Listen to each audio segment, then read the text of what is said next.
안녕하세요. 저는 수학을 가르치고 있는 소순영이라고 합니다. 이번 시간은 제가 이제 예비 고3들을 대상으로 이런 수업을 진행을 하겠다. 그리고 이 수업은 왜 필요하고 또 누가 수업을 들어야 되는지.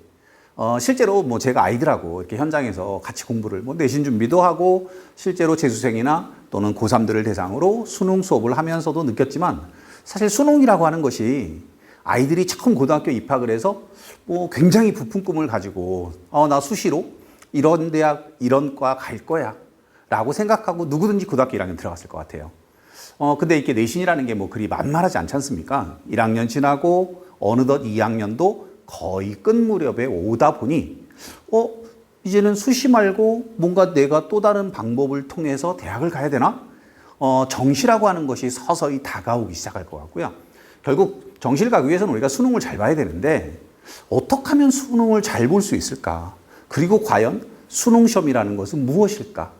그리고 저 같은 경우 저놈은 왜 벌써부터 수능을 준비하라고 하는 것일까? 우리 아이는 수학 못하는데 과연 수능 시험 잘 볼 수 있을까? 이제 이런 부분들에 대해서 제가 설명을 드리도록 하고요. 그리고 겨울방학부터, 물론 저도 겨울방학부터 아이들이 본격적으로 수능 준비를 하는 것이 맞다고 생각합니다. 그렇지만 지금 1등급이나 2등급의 윗부분을 차지하고 있지 않다라면 제가 드리는 말씀 한번 들어보시고 조심스럽게나마 앞으로 우리 아이 어떻게 공부를 시켜야 될지 한번 결정을 하셔야 될 것 같아요. 자, 이제 제가 지은 강의의 이름입니다. 수능 맛보기. 자, 맛보기라고 하는 건 본격적인 강의가 아니라는 겁니다. 그래서 우선 결론부터 말씀드리죠. 과연 이 수업은 누가 들으면 좋을 것이냐. 이제 제가 여기다 직접적으로 적지는 않았습니다. 그런데 1등급, 그리고 제가 좀 아까 말씀드렸던 2등급 아이는 굳이 지금서부터 수능 준비를 하지 않아도 괜찮을 것 같아요. 겨울방학부터 잘 짜여진 계획하에서 얼마든지 수능 준비를 잘 할 수도 있을 것 같습니다. 자, 그렇다면 제가 원하는 과연 수업을 듣는 사람은 누굴까? 그러면 저는 3등급에서 5등급 정도가 가장 적당하다고 생각합니다. 수능을 잘 보고 싶은데 막막해요. 나 수학은 잘하고 싶고, 그 다음에 이젠 내가 갈 곳은 정시밖에 없어 라고 생각하고 있는데 어떻게 해야지? 막막한 학생, 길을 알려드리도록 하겠습니다. 두 번째, 정시를 미리 준비하는 학생. 물론 같은 얘기겠죠. 그러면 정시라고 하는 것이 결국은 수능인데 수학 공부 어떻게 해야 될까? 아직도 나에게는 2학기 기말고사 남았는데 과연 내가 이걸 하는 것이 맞을까? 물론 내신을 전혀 포기하라는 것이 아닙니다. 그렇지만 내신 준비를 하는 과정 속에서도 우리가 성적에 스트레스 받지 않고 나는 다음 단계에 무엇인가를 준비하는 것으로 지금 이 공부를 하고 있는 거야 라고 생각한다면 충분히 지금 시작해서 얼마든지 두 가지를 다 잘할 수 있습니다. 세 번째, 수학에 자신 없어요. 그렇지만 나는 하겠다는 의지. 수능 시험은요, 정말로 긴 싸움입니다.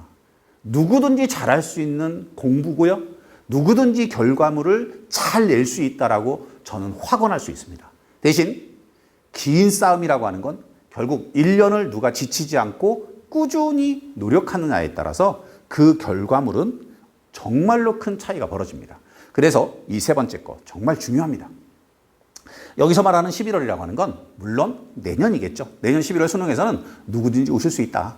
그렇지만 내가 아무것도 안 하고 있는 상태에서 과연 내년 12월에 내가 웃을 수 있겠느냐? 그건 절대로 아니라는 겁니다.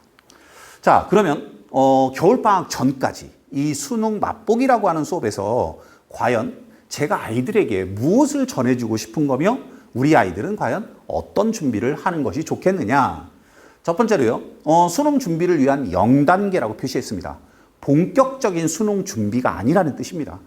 본격적인 수능 준비를 그럼 어떻게 할까? 잠시 후에 말씀드리도록 하고요. 자, 수능 준비를 위한 0단계로 과목별이라고 하는 건 우리 아이들이 문과 과정이냐 이과 과정이냐에 따라서 물론 수원, 수투를 공통으로 보지만 이제 선택 과목이 나뉘어지지 않습니까? 결과적으로 세 과목이란 뜻인데요. 제가 그 아이들하고 겨울방학 전까지 하고자 하는 거는 공통 과목입니다. 수원과 수투를 말씀드리는 거고 따라서 여기서 과목별 개념 정리라고 하는 건 바로 수원과 수투. 그 다음에 이제 본격적으로 수능 준비를 하는 과정 속에서 제가 말씀을 드립니다. 수능 준비는 다른 공부도 사실 마찬가지긴 한데 내신도 결국 똑같은 것 같은데 쉬운 것부터 차근차근 다지고 가야 됩니다.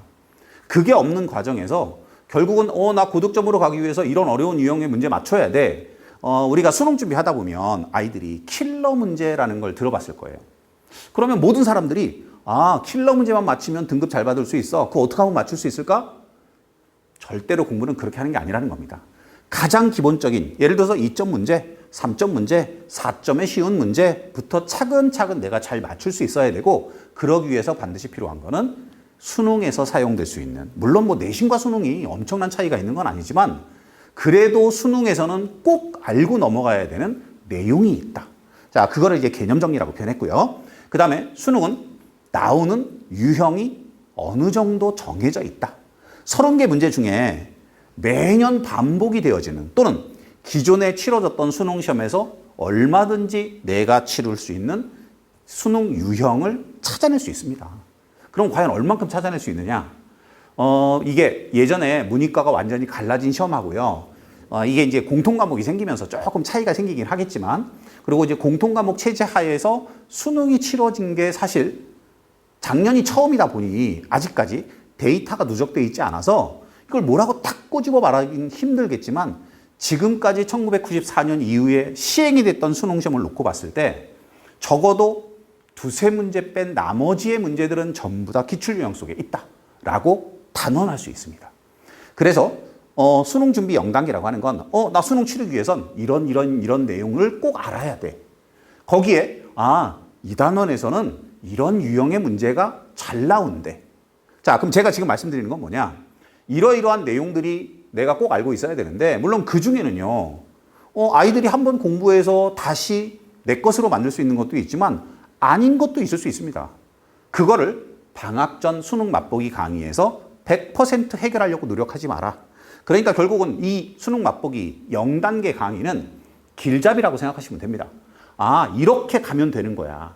내가 겨울방학 시작하면서 수능의 본격적 준비를 시작할 때 나는 요거를 해야지 이 개념을 알아야 되고 이거 정확히 알아야 되고 이 유형을 해결할 수 있도록 노력을 해야지. 그런 길잡이에 가장 최적화된 강의로 제가 수능 맛보기를 우리 아이들하고 함께 진행할 계획인 겁니다. 두 번째, 수학적 사고력 키우기라고 하는 것이 뭐냐? 굉장히 추상적인 표현이죠. 제가 이제 수능 공부하면서 아이들하고 또는 이제 그 어머님들하고 이렇게 설명하면서 늘 표현하는 것 중에 하나가 뭐냐? 내신은 성실해야 되지만 수능은 머리가 좋아야 된다. 결국은 그 머리라고 하는 것이 실제 우리가 수능 문제를 딱 봤을 때요. 이거 IQ 테스트 같은 데 나오는 문제 아니야? 우리 이런 거 배운 적 없는 것 같은데? 결국은 그 순간에 뭔가 수학적인 걸 스스로 생각할 수 있는 힘이 필요합니다. 물론 우리 아이들이 지금까지 공부를 그렇게 해오지도 않았고 늘 뭐 학원 선생님이든 과외 선생님이든 학교 선생님이든 일방적으로 주어지는 것을 받아만 왔기 때문에 결과적으로 이 수학적 사고력이라고 하는 것이 단시간 내에 키워줄 수는 없습니다. 따라서 제가 이 수업을 수능 맛보기라는 수업을 우리 아이들하고 하면서 누구든지 머릿속에 저 수학적 사고력을 정말로 이만큼씩 키워드릴 수 있습니다 라고 말씀드리는 게 아니고 너네가 이러이러한 유형들을 풀려면 우리가 앞으로 이런 식의 사고를 해야 돼. 그러면서 아이들이 깨우쳐 가는 거죠. 자, 쉽게 말씀드리면 우리가 건물 하나 지을 때 토대공사 하겠다는 겁니다. 기초가 튼튼하면 그 위에 얼마든지 높은 건물을 세울 수 있을 거거든요.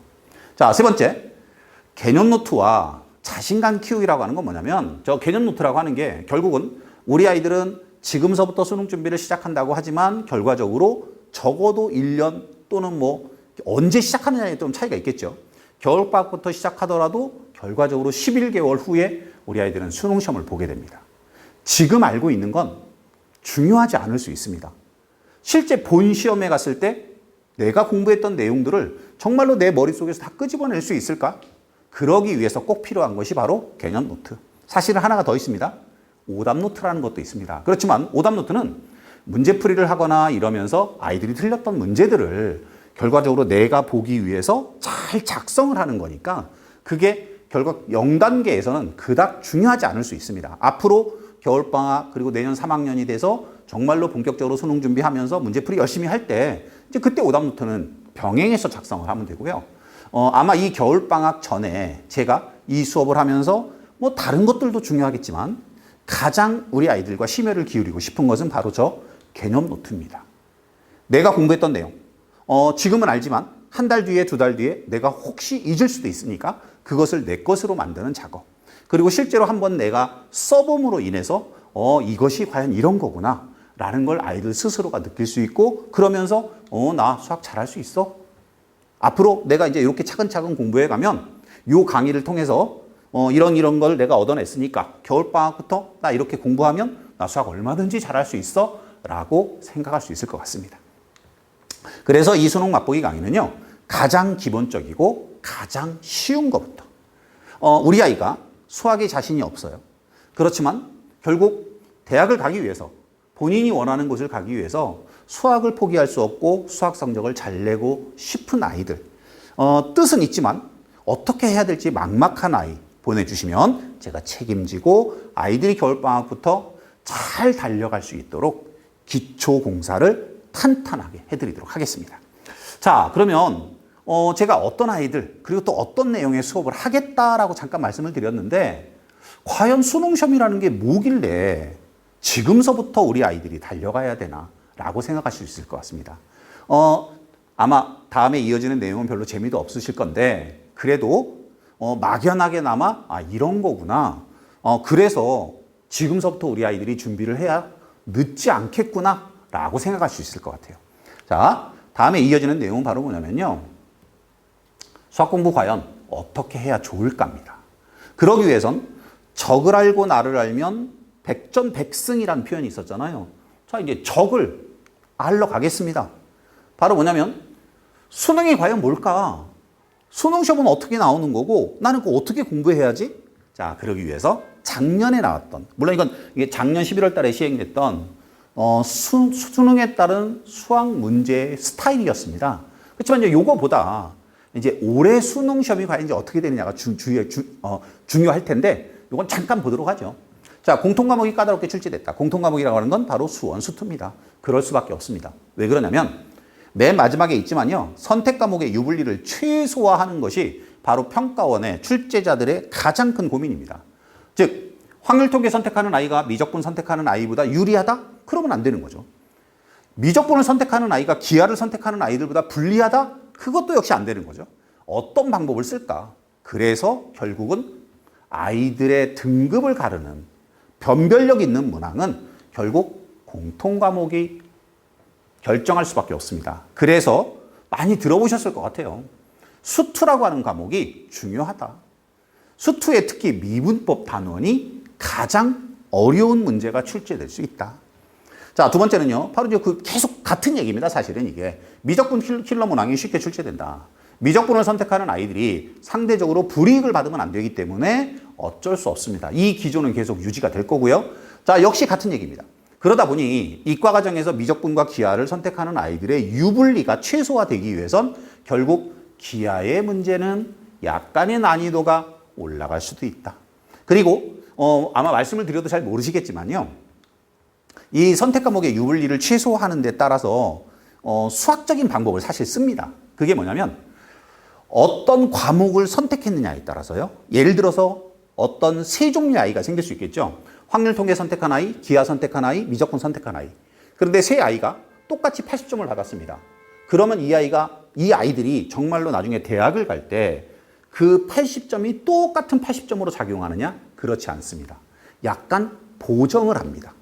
그러니까 보정을 한다는 게 결국은 미적분이 가장 어렵고요. 그러다 보니 미적분을 선택해서 성적을 받은 아이가 아마 세 종류의 똑같은 80점이라면 가장 유리한 상태로 약간의 보정이 이루어집니다. 근데 그건 너무나 복잡하고요. 실제로 그 당해년도에 아이들의 성적의 결과에 따라서 보정이 이루어지는 거기 때문에 이제 이 부분은 뭐 저희가 이렇게 관여하고 뭐 이럴 수 있는 문제가 아니고, 결국 선택 과목은 내가 제일 잘할 수 있는 과목, 내가 제일 자신 있는 과목. 물론 문과 아이들은 확률 통계밖에 없겠지만 이과 아이들은 미적분이나 기하 중에서 선택을 해야 되는데 정말 내가 잘할 수 있는 게 뭘까? 이제 그거 선택하면 되는 겁니다. 자, 그럼 이제 적을 알러 가보죠. 조금 어려울 수도 있는데 그냥 여러분 어머님들이 크게 이런 거구나. 그리고 이제 제가 드리려고 하는 말씀이 뭐냐면 단기간 내에 되지 않는답니다. 짧은 시간 내에 되지 않는다. 그래서 우리 아이가 지금 수학에 자신이 없다라면 겨울방학부터 다른 아이와 똑같이 스타트를 했을 경우에 늦을 수도 있고 힘들 수도 있다. 남들보다 조금은 앞서서 가야 될 필요성을 한번 느껴보시라는 겁니다. 자, 그러면 수능시험이 뭐냐?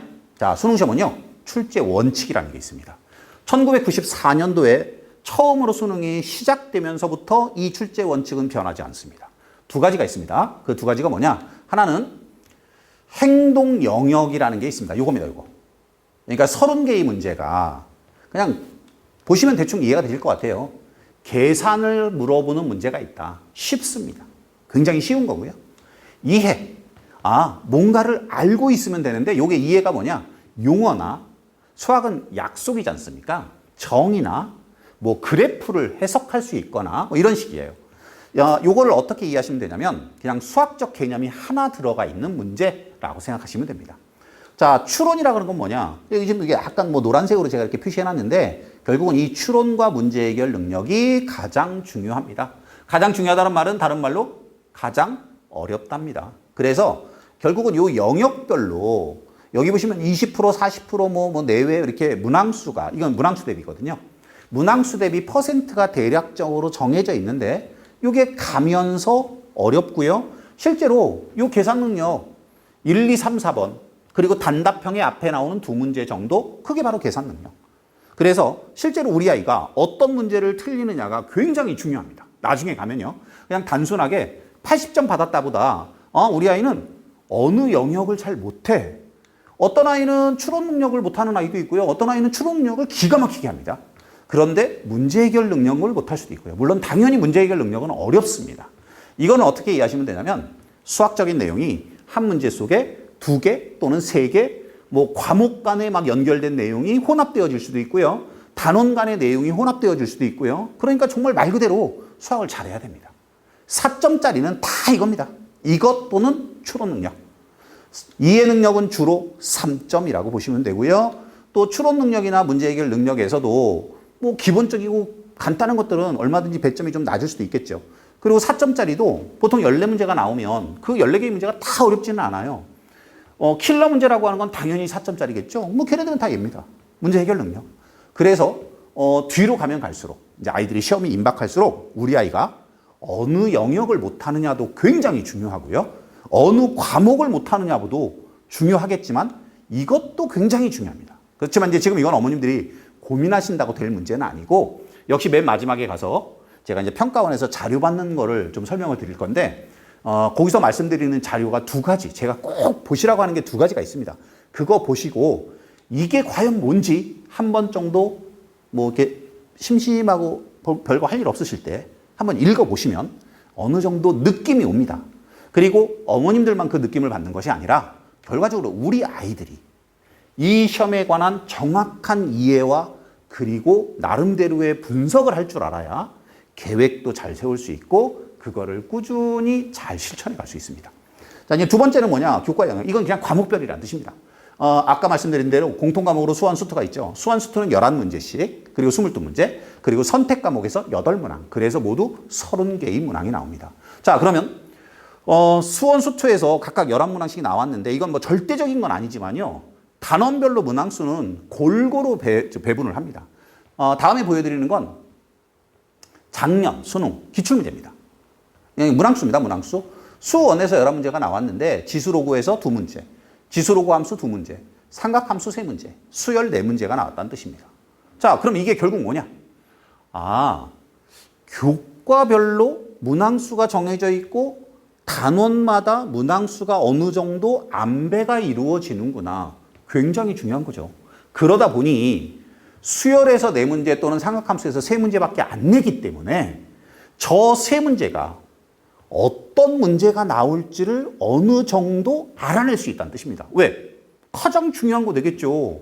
삼각함수에서 3개 내는데 이상한 문제 3개 내겠습니까? 절대로 그럴 수 없습니다. 그 단원의 학습 목표, 그리고 누구든지 이 단원은 뭐가 제일 중요해 라고 생각하는 문제를 틀림없이 내게 돼 있는 겁니다. 그래서 수능은 기출문제가 엄청 중요한 거죠. 자, 수투 역시 11문제. 함수의 극한 2개, 미분법 6개, 적분법 3개인데요. 이건 작년에 미분법 6개, 적분법 3개는 약간의 단원 안배가 좀 잘못된 것 같습니다. 뭐 5개, 4개? 뭐 요 정도? 그러니까 한 문제 정도 차이가 나면 모를까. 뭐 이렇게 2배 정도 차이 날 만큼 미분법 단원의 비중이 엄청 높다. 그건 아닐 것 같은데 이렇게 된 이유는 그냥 제 생각입니다. 아무래도 공통과목에서 변별력 있는 문제를 내고 하다 보니 이 미분법 문항수가 좀 많아지지 않았을까. 그래서 올해는 아마 이렇게까지는 안 될 것 같습니다. 그래서 5개, 4개 정도 되지 않을까. 자, 그 다음에 이제 밑에 있는 선택 과목 8개는요, 그냥 참고적으로 보시면 됩니다. 이게 좀 노란색이라 잘 안 보이실 것 같은데요. 확률 통계는 단원이 3개인데 3문제, 2문제, 3문제고요. 자, 미적분도 단원이 3개인데 2문제, 3문제, 3문제가 나왔고요. 그 다음에 기하도 역시 단원이 3개인데 3문제, 2문제, 3문제 나왔다. 그럼 이제 여기서 보실 건 뭐냐? 수능 문제라고 하는 건 3과목의 모든 단원의 약간 공평하게, 즉 문항수, 출제되는 문항수가 비슷비슷하더라 라고 생각하시면 되고요. 그 다음엔 그렇게 각 교과목, 각 단원별로 문항수를 비슷하게 내지만 결국 평가 영역에 맞게끔 또 골고루 잘 배분을 하는 시험이라더라 라고 생각하시면 됩니다. 자, 이제 2번째. 역시 이것도 그냥 읽어보시면 됩니다. 출제 경향이라고 제가 표현했습니다. 2-3개의 킬러 문항 제외하고는 쉽다. 복합적 사고력을 요한다. 뭐가? 킬러 문항이. 자, 이건 다른 말로 킬러 문항은 지금 맞추는 공부를 하면 안 된다. 왜? 복합적 사고를 못할 수도 있고요. 이 킬러 문제를 풀 준비가 되지 않았습니다. 그러면 저 킬러 문제는 언제 푸느냐? 그냥 제가 말씀드리는 건 수학을 월등히 잘하는 아이들 말고요. 그냥 일반적인 아이들을 대상으로 말씀드립니다. 저는 여름방학부터 킬러 문항 해결을 위한 공부를 시작해라. 그러니까 고3 여름방학부터 킬러 문항 해결하자. 그럼 그 전까지 킬러 문항을 제외한 나머지의 내용들을 잘 이해하고 해결할 수 있는 공부를 차근차근 하면 된다. 기출문제를 벗어나는 새로운 유형의 문제, 보통 우리가 신유형이라고 표현합니다. 매년 1-2개 정도밖에 없다. 그렇다면 그 나머지 문제들은 바로 기출문제 속에 다 들어가 있다. 그리고 아까 교과 영역이라고 하는 것이 있고 각 과목의 각 단원별로 출제 문항수가 비슷하다라고 말씀드리면서 제가 드렸던 말씀 뭐죠? 각 단원의 학습 목표 반드시 출제된다. 그러니까 무슨 말씀이냐면요. 지수 로그라고 표현을 하면 지수와 로그는 뭐가 이 단원의 목표냐? 계산입니다. 지수 법칙을 이용한 계산, 로그를 이용한 계산. 그러다 보니 계산 문제 반드시 나오게 돼 있고요. 모든 수능 문제 1번 문제는 바로 지수 로그 단원의 계산 문제가 시험에 나옵니다. 너무나 쉬운 거죠. 만약에 삼각함수, 그러면 자, 함수라고 하는 단원의 과연 학습 목표가 뭐냐? 첫 번째, 그래프 그릴 줄 알아야 됩니다. 삼각함수 그래프 그릴 줄 알아야 되고, 예를 들어서 지수로그 함수다 그러면 지수로그 함수 그래프 그릴 줄 알아야 되고요. 그 다음 그 그래프를 이용을 해서 뭔가 수학적인 내용을 해결합니다. 바로 3가지가 있습니다. 최대 최소 문제를 해결할 수 있어야 되고요. 방정식 문제를 해결할 수 있어야 되고요. 부등식 문제를 해결할 수 있어야 됩니다. 자, 그런 것이 바로 학습 목표. 그러면 제가 지금 드리는 이 말씀, 이게 바로 우리가 수능 맛보기라는 강의를 통해서 아이들하고 가장 먼저 해야 되는 겁니다. 야, 삼각함수 뭐 배우는 곳이야? 라고 했을 때 아이들이 삼각함수 문제를 잘 푸는 것을 공부하는 것이 아니고, 선생님 삼각함수 단원은요, 함수 단원이잖아요. 뭐 지수로그 함수도 있고요, 다항함수도 있고요, 유리함수도 있고요, 무리함수 단원도 있는데 모든 함수 단원은요, 그래프가 제일 중요해요. 그래서 삼각함수 그래프는 이렇게 그리는 거고요. 그 그려진 그래프는 어디다 써먹을 거잖아요. 그 써먹는 곳이 바로 최대 최소를 구하거나 방정식을 풀거나 부등식을 풀 때 그 그래프를 써먹을 거예요. 자, 이 정도 얘기할 수 있습니다. 얼마나 훌륭합니까? 수능 맛보기는 지금 말씀드렸던 이 내용을 우리 아이들이 말할 수 있다라면 겨울방학부터 그럼 삼각함수 그래프 간단한 건 아이들이 할 수 있지만 조금 이제 심화된 내용으로 넘어가서 이런 내용도 있거든? 그러면 얼마든지 우리 아이들이 충분히 이해할 수 있다는 겁니다. 그래서 수능 맛보기 강의라고 하는 것이 10주 동안 제가 계획을 하고 있는데요. 10주 동안 수1이라는 과목 또는 수2라는 과목을 각각 공부했다라고 해서 갑자기 우리 아이들이 막 수1에 능통하고 수2에 능통하고 그런 건 있을 수 없습니다. 대신 10주 동안 아, 수원엔 이런 내용들이 있고 이런 거는 이곳에서는 이런 걸 배우고 나는 그 중에 이러이러한 내용들은 지금 할 수 있어. 그런데 아, 요건 좀 어려워. 나 이거 방학 때 요거 공부할 때 열심히 해야지. 라고 생각하면 되는 겁니다. 자, 구체적인 공부의 방법을 제가 제시해 드리는데 역시 절대적은 아닙니다. 여기 말씀드리는 건 우리 아이는 1등급이야. 그러면 굳이 이렇게 할 필요 없습니다. 더 모든 일정이 땡겨지는 거죠.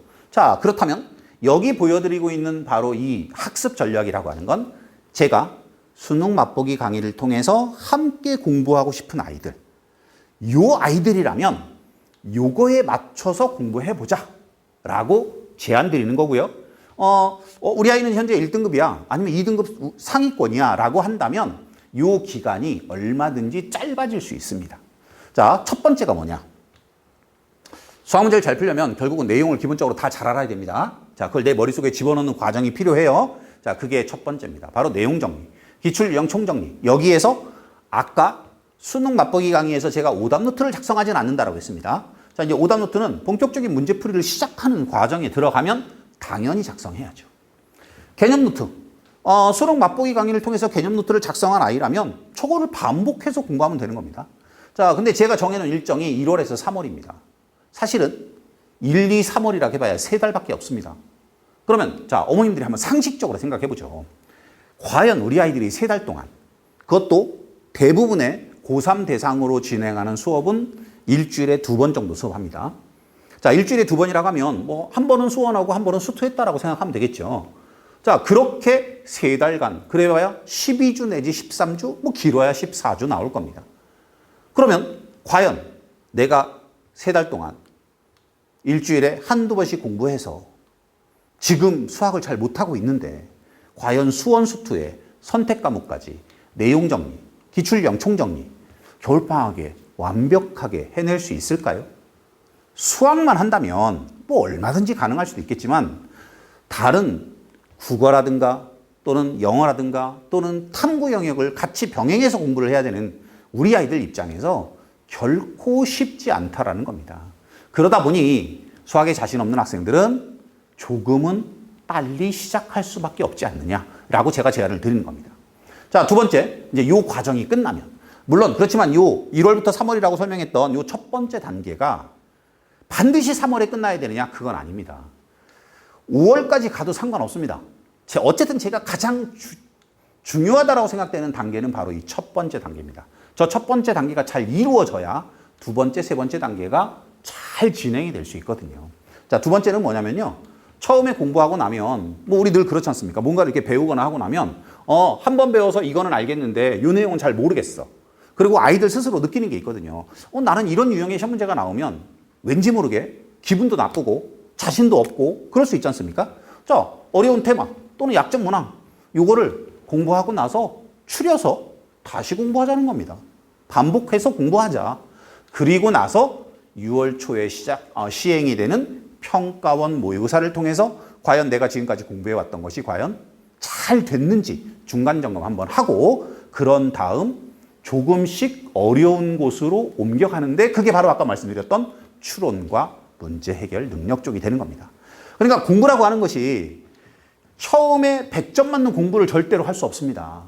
이 부분에서는 가장 기본적이고 그 다음엔 내가 잘하는 거는 더 잘할 수 있게 만들고 내가 못하는 것이 과연 뭘까를 추려내는 단계라고 생각하시면 되고 그거를 두 번째 단계에 가서 못하고 어려운 것들을 다시 한번 공부해내고 그러면서 자꾸자꾸 내가 못하는 부분을 없애가는 공부 그리고 점점 어려운 곳으로 올라가는 공부를 수능은 해야 된다는 겁니다. 물론 마지막 9월 이후라고 하는 것이 여름방학 끝나고입니다. 여름방학 끝나고는 뭐 최종 정리 결국 그래서 저는 수능 공부는 완성이다라고 하는 표현이 좀 웃기긴 하지만 우리 아이들의 실력이 어느 때 가장 높아져야 되느냐? 여름방학 끝나는 시점. 그곳을 목표로 해서 공부를 하고 시기적으로 버리고 가는 내용이 반드시 있어야 된다. 아까 말씀드렸던 킬러 문제 있죠? 여기서 킬러 문제 손대지 마라. 여기서 킬러 문제 손대지 마라. 그러면요 얼마든지 수능 공부할 수 있습니다. 그러니까 두 문제, 세 문제 정도 일단 포기하죠. 요까지 포기하고요. 그거를 뺀 나머지 것들을 잘 맞추는 공부를 한다라면 틀림없이 우리 아이들 6월달 이후 또는 여름방학 이후 이 추론과 문제 해결 능력의 킬러 문제를 마주했을 때 야, 어떻게 해결하면 돼? 라는 설명을 하거나 그런 유형의 문제들을 우리가 이제 다루게 되면 여기가 잘 되기만 하면 잘 갈 수 있는 겁니다. 이게 되어지지 않은 상태로 넘어갈 수 없습니다. 그리고 이 부분을 이게 제일 중요하다고 말씀드렸는데 과연 3달 만에 우리 아이가 할 수 있을까? 자신 없으면 지금 같이 시작하자는 겁니다. 세 번째 거는 뭐 지금까지 드렸던 말씀이니까 그냥 보시면 될 것 같습니다. 자주 출제되는 유형들이 있다. 요거는 그러니까 첫 번째 단계에 기출 유형 정리하면서 우리가 이제 요 유형들을 쭉 훑어볼 겁니다. 물론 훑어는 보지만 그 중엔 해결하는 것도 있고 뒤로 밀어두는 것도 있습니다. 킬러 문제나 이런 유형들은 이런 게 나오긴 해. 그렇지만 우리 지금 이거 못 푸니까 뒤로 미루자 넘어갈 수 있는 겁니다. 가장 중요한 거 이것도 뭐 당장 급한 건 아닙니다. 모평을 보면 수능이 보인다라고 하는 건 뭐냐면 결국은 제일 중요한 것이 킬러 문제인데 그 킬러 문제에 대한 힌트를 어느 정도 제시해 주더라. 모평을 잘 관찰하면 그래서 6월과 9월에 보는 모의평가는 굉장히 중요하다. 잠깐 보여드릴게요. 자, 이거 잘 보이실런지 모르겠는데 이건 2020년 9월 평가 모의고사 당해년도 수능에 비슷한 문제가 나왔다는 겁니다. 보시면 뭐 거의 비슷합니다. 2021년 9월 평가원 모의고사에 30번 문제가 나왔었습니다. 자, 그 해 수능 역시 30번 문제, 비슷한 유형의 문제가 나옵니다. 그래서 모평이라고 하는 시험은 새로운 유형, 야, 올해 이러한 유형 출제될 수 있어? 라고 제시해주는 약간의 힌트를 주는 시험이고요. 굉장히 중요한 시험이라고 보시면 됩니다. 한 문제 더 보여드리겠습니다. 작년 6월 평가원 모의고사 그리고 작년 시험에 나왔던 기하라는 과목에 나왔던 시험 문제입니다. 그러니까 결국 확률통계 또는 미적분, 기하 막론하고 또는 공통과목 막론하고 사실 21번 예전 21번 문제 또는 뭐 30번 문제 이런 식의 킬러 문제라고 표현되고 있는 문제들 중에는 6월이나 9월에 나왔던 문제들을 참고할 수 있고 그거를 정확하게 분석해낼 수 있다 그러면 우리 아이들이 올 수능에 이런 거 나올 수 있겠구나. 그리고 준비할 수 있습니다. 그래서 평가원 모의고사는 일반적인 뭐 학평 모의고사나 사설 모의고사와는 비교할 수 없을 정도로 중요한 시험이고 나중에 공부하면서 우리 아이들은 꼭 그 시험을 철저히 분석할 수 있어야 됩니다. 자, 여기 보이는요, 요거는 아마 이제 우리 아이들이 고3 되고 하면 또 이제 어머님들도 이제 선생님들 면담이나 뭐 이런 걸 가면 가장 많이 듣는 얘기 중에 하나가 바로 이 얘기입니다. 3월 모의고사 성적 중요하다. 그리고 3월 모의고사 성적이 수능 성적이다. 그래서 아이들한테 겨울방학 1, 2월 달에 공부 열심히 해라. 라고 푸시합니다. 제가 겪어본 바 비슷하게 맞는 것 같습니다.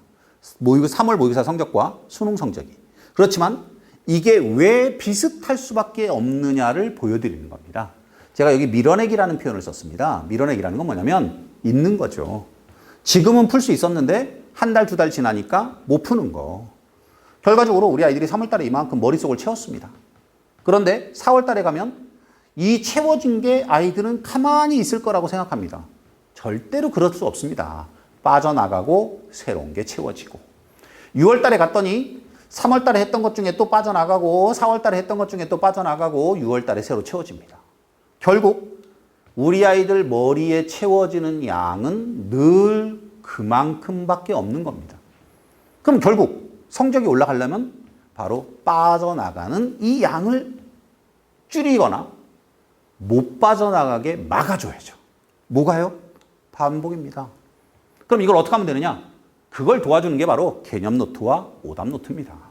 내가 모르는 내용 또는 내가 꼭 알고 있어야 되는 내용, 내가 모르는 문제 이런 것들 모아놓고 그거를 지속적으로 반복해서 봐줄 수 있으면 빠져나가는 양을 얼마든지 줄여낼 수 있고 우리 아이들의 성적은 똑같지 않을 수 있습니다. 수능 성적이 월등히 높을 수 있고요. 그래서 수능 대박을 터뜨릴 수 있는 겁니다. 자, 마지막으로요. 평가원에서 자료받기라고 제가 표현했습니다. 그러니까 요거는 그냥 꼭 한번 보셨으면 좋겠어요. 그리고 그냥 막연하게나마 이렇게 뭐 열심히 하면 되겠지. 수능 시험은 절대로 그렇지 않다는 겁니다. 한번 읽어보시면 어느 정도 길이 보이고요. 아, 공부 이렇게 해야 되겠구나 라고 알 수 있습니다. 자, 뭐 방법은 어렵지 않습니다. 인터넷 들어가셔서 뭐 네이버나 다음이나 그 포털 사이트에 가셔서 한국교육과정평가원이라고 치시고 들어가세요. 그러면 이제 이 화면이 나옵니다. 그럼 여기는 지금 이게 멈춰 있는데요. 바로 이 부분에 여기 보시면 이게 1에서 6이라고 돼 있거든요. 요거는 이제 조금씩 이렇게 달라질 수도 있긴 한데 화면이 움직입니다. 자, 움직일 때 대학 수학능력 시험이라고 되어져 있는 게 뜨면 클릭하시라는 겁니다. 그럼 이제 다음 화면으로 넘어갑니다. 자, 이 화면으로 거기 보면 이제 업무 소개 뭐 이런 게 나오고요. 가장 밑으로 가보세요. 그러면 역시 여기에 맨 밑에 여기를 누르시면 또 화면이 바뀝니다. 그러면서 뭐가 나오냐면 이제 이와 같은 대학 수학능력 시험 이제 구체적인 페이지가 나오는데 그 중에 자료마당이라고 하는 게 있습니다. 이 자료마당. 클릭하세요. 클릭하시면 역시 다음 화면으로 넘어가서 뭔가를 다운로드 받을 수 있는 곳으로 넘어갑니다. 여기 보면 이제 여러 개의 파일이 있는데요. 그 중에 제일 중요한 게 이겁니다. 학습 방법 안내, 예시 문항 안내라고 하는 게 있습니다. 물론 다른 것들도 뭐 시간 되시면 보시면 돼요. 그렇지만 이 학습 방법 안내라고 하는 게 뭐냐면 수능 시험은 이러이러하게 출제가 되는 거야. 그래서 아까 수학 같은 경우에는 그 계산 능력, 이해 능력, 추론 능력, 문제 해결 능력, 그 평가 영역이라고 하는 것에 대한 구체적인 설명과 그 다음에 우리가 공부하고 있는 단원의 어디가 바로 이 영역에 해당한다라는 걸 아주 구체적으로 설명해 주고요. 그것을 어떻게 공부해야 되는지를 설명해 줍니다. 그래서 제가 이제 농담삼아 말씀드리는 게 이 자료의 양이 좀 방대합니다. 집에서 출력하시기엔 좀 부담스러우실 것 같고요. 아빠 찬스 쓰시면 됩니다. 아빠한테 야근 한번 하시면서 회사에서 쫙 뽑아갖고 오시면 이제 심심하실 때 한번 읽어보시면 되고, 자, 요 예시문항이라고 하는 거 마찬가지입니다. 수능시험 문제는 이러이러하게 출제한다. 출제하는 방식, 그리고 그것에 대한 구체적인 예를 보여줍니다. 그거를 정확히 아이들이 알고 공부를 하면 아까 처음에 제가 말씀드렸던 수학적 사고력이라고 하는 것이 왜 필요한 것이며 그거는 단순하게 누군가가 도와줄 수 있는 문제는 아니구나. 내 스스로 자꾸 생각해야 됩니다. 문제를 가지고도 생각할 수 있어야 되고 이런 문제는 이러이러한 사고 과정을 거쳐서 문제를 풀어야 되고 라고 하는 것들을 구체적으로 보여주는 것이 바로 이 두 개의 파일이기 때문에 이거 꼭 한번 시간 되실 때 보셨으면 좋겠습니다. 자, 제가 뭐 조금 이제 시간이 길어지긴 했는데요. 수능시험이라고 하는 게 이런 거다. 그리고 수능시험은 철저한 계획과 실천이 필요하다. 긴 시간 동안 노력을 해야 되는 거고 단기간 내에 되어지지 않는다. 그리고 가장 쉬운 말로요. 우리 아이들이 지금까지 배웠던 그 모든 내용을 가지고 시험을 보는 거다 보니 아이들은 지금까지 배웠던 내용을 다시 처음서부터 끝까지 복습하는 과정이 꼭 필요할 텐데 그게 수학 같은 경우는 짧은 시간 되지 않을 수도 있다. 힘들 수도 있고 남들과 똑같이 출발했을 때 우리 아이가 또 뒤처질 가능성도 있다. 그렇다면 미리 조금은 준비하는 것이 훨씬 더 현명할 거라고 생각합니다. 그래서 처음에 말씀드린 것처럼 수학을 잘하고 싶어요. 지금 잘하느냐 못하느냐가 중요하지 않다고 했습니다. 오히려 저는 1등급, 2등급 받고 있는 아이들보다는 수학을 못하고 내 스스로가 못하고 자신 없긴 한데 나 잘하고 싶고 잘할 의지가 있는 아이들 보내주시면 제가 겨울방학 때까지 이러이러하게 준비해서 너네들이 본격적으로 수능 준비를 겨울방학부터 이렇게 차근차근 해나가면 얼마든지 수능 시험을 잘 볼 수 있다라고 하는 길잡이 역할을 해드리도록 하겠습니다. 자, 이렇게 해서요. 제가 이제 수능 맛보기라고 하는 강의에 대한 오리엔테이션을 마치도록 하겠습니다. 감사합니다.